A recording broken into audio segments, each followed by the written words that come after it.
Samantala, ngayon pong araw ang preliminary investigation sa isinampang reklamo ng asawa ni Vice President Sara Duterte na si Attorney Mans Carpio.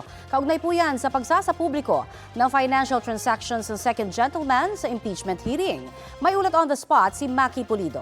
Maki? Umarap sa Quezon City Prosecutor's Office sina Party List Representatives Chel Jokno, Laila De Lima, Percy Sandanya para sa preliminary investigation ng kasong isinampa laban sa kanila ni Attorney Mans Carpio.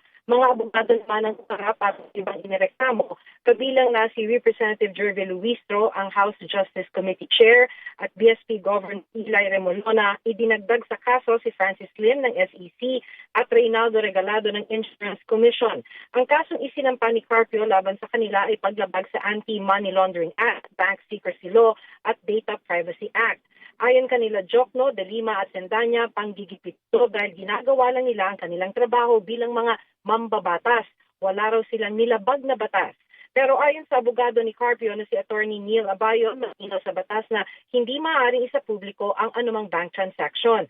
Samantala, sinabi rin ni Sandanya na nakakahiya ang Senado kung pigilan pa ang impeachment trial sa ikalawang pagkakataon. Dapat daw maibalik ang integridad ng Senado kaya dapat matuloy ang impeachment trial. Paliwanag ni Congressman Chel Jokno, malinaw naman sa saligang batas na sa oras na matransmit ang articles of impeachment, kailangang mag-conduct ng impeachment trial ang Senado. Pinag-uusapan pa raw ng prosecution panel kung pupunta sila sa Senado sa Lunes, ang araw na inaasahang mag-convene ang Senado bilang impeachment court. Connie? Maraming salamat, Maki Pulido.